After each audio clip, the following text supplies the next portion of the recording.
Shalom, shalom, tous les parents du monde entier. Je vous salue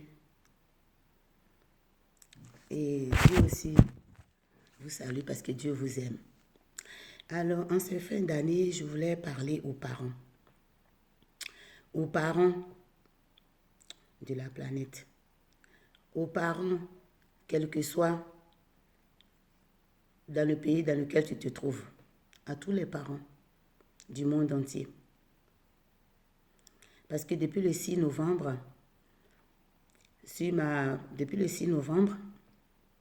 pendant la prière de jeûne que je faisais,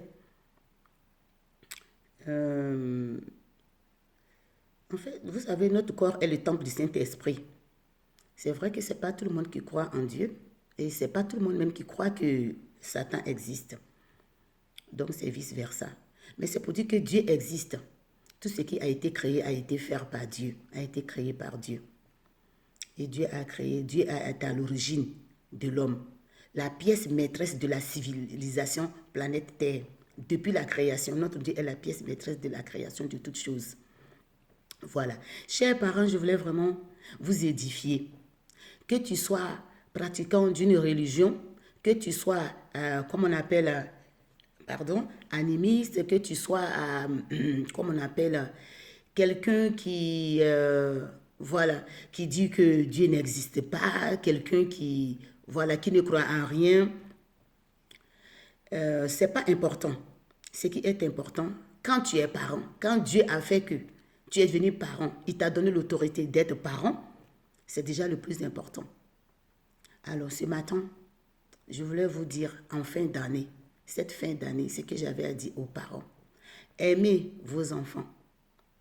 Notre corps est le temple du Saint-Esprit. Et quand tu t'approches à Dieu, il parle.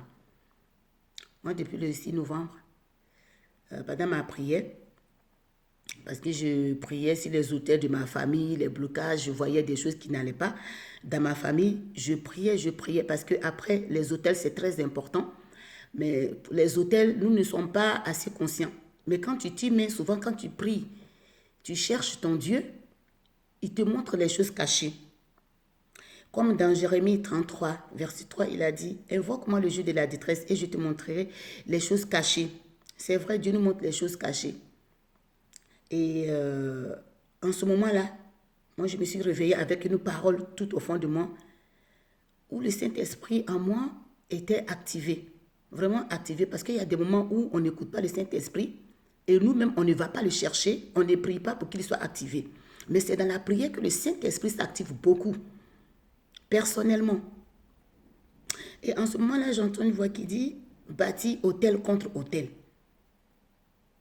Et j'ai dit, « Seigneur, merci. » Merci parce que je vais garder ça. Je vais écrire sur ma page Facebook quand même. Mais la fin de l'année, vraiment, je vais parler de ça. Je vais faire une vidéo et je vais parler de cela parce qu'il y a des parents.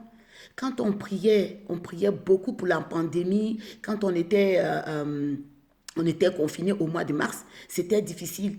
Vraiment, la violence conjugale avait augmenté de plus de 42%. Et on attendait des parents qui ont tué les enfants et jusqu'à aujourd'hui, ça continue encore.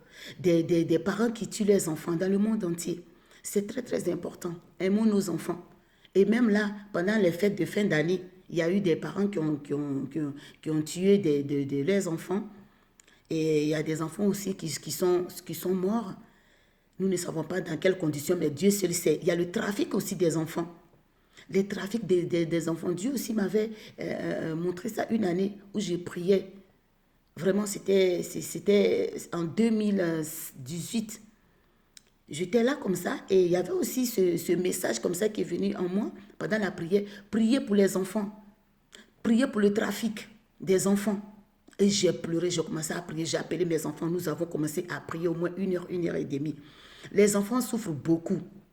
C'est pour ça que ce matin, je vais appeler les parents. Soyez vigilants, aimez nos enfants. Aimez nos enfants parce que même dans Éphésiens 6, verset 4, Dieu dit, « Père, n'héritez pas vos enfants, aimez-les, pour ne pas qu'ils perdent le courage. » Nous ne devons pas hériter nos enfants. Dieu là, il a précisé, il a dit les pères, c'est vrai, parce que le père est le chef de la famille. Sinon, le père n'a pas bu un seul verre d'eau pour mettre ses enfants au monde. Il y a la maman qui est là. Nous, les mamans, levons-nous. N'applaudissez pas pour nos enfants parce qu'ils ont de meilleures notes à l'école. N'applaudissons pas pour nos enfants parce qu'ils ont, ils ont le meilleur diplôme. Mais ces enfants-là, bâtissons les hôtels dans leur vie pour briser toutes les malédictions qui nous suivent jusqu'à aujourd'hui, pendant lesquelles nous luttons et que Dieu nous fasse grâce. Et Dieu a commencé à nous faire grâce pour briser ces hôtels, pour que nos vies soient détachées. Bâtissons pour nos enfants, parce qu'aujourd'hui, il est bien. Mais demain, quand il va se marier, tu ne sais pas qu'il va marier. Il va peut-être marier un diable, une diablesse, une sataniste, et sa vie peut être bouleversée. Il peut même être accompagné, on ne sait jamais, d'une amie ou bien d'un copain qui va faire jusqu'à ce que ton enfant désiste comme ça un jour à vraiment à l'homme à l'homme que Dieu l'a créé, voilà, comme on appelle, à l'homme que, comme Dieu l'a créé comme un homme, et puis demain, tu vas voir que l'enfant va se sentir féministe. Et tu vas même attendre demain, ah ben moi je vais me marier avec un homme. Pourtant cet enfant, tu l'avais bien éduqué. Nous ne connaissons pas vraiment la surprise que le diable a fait dans la vie de nos enfants. Ce qu'ils sont en train de faire dans la vie de nos enfants, c'est grave, parce que nos enfants, c'est la continuité. C'est la génération future. Au jour d'aujourd'hui, regardez tout ce qui est haute définition. Mais derrière, vous allez voir, c'est des jeunes ingénieurs, des jeunes diplomates. Mais souvent, ces enfants-là, ils terminent seuls. Souvent, ces enfants, souvent, ils deviennent homosexuels. Il y a des grands couturiers, des grands PDG, des ministres, des présidents, qui sont quoi? On le sait, qui sont homosexuels. Mais vous croyez que dans le ventre de sa mère, au sein de sa mère, Dieu n'avait pas une étoile? Dieu n'avait pas mis son étoile de se marier demain. Dieu ne l'avait pas préservé contre tout ça. Nos parents, nous parents, levons-nous. Levons-nous, aimons nos enfants. Bâtissons les hôtels pour détruire tous les hommes forts, tous les gardiens d'hôtels, pour détruire la malédiction programmée du diable dans leur vie. Parce que nos enfants sont sacrés. Et Dieu a dit dans sa parole, nos fils sont l'héritage de Dieu. Moi, depuis que j'ai lu ce message, même quand je parle à mon enfant, je le regarde déjà comme un président. J'ai dit, fais attention. C'est un ministre que tu es en train de parler. Fais attention. C'est un futur président, on ne sait jamais. Un futur ministre de Dieu, tu es en train de parler. Peut-être même un futur prophète pour libérer cette nation là où il est né.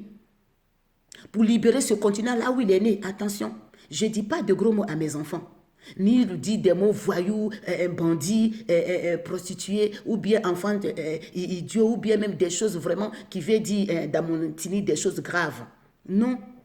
Même les noms bêtés qui sont même, que j'ai donnés à mes enfants, les noms de, comment on appelle, des oncles et des tatas et de nos parents, que je donne comme ça à nos enfants, nous prions dessus en profondeur. Parce que souvent, quand on dit ça, celui-là c'est mon homonyme, celui-là c'est mon homonyme, mais cet homonyme, tu connais son bagage spirituel. Tu ne connais pas ce bagage spirituel, le nom que tu as donné à ton enfant.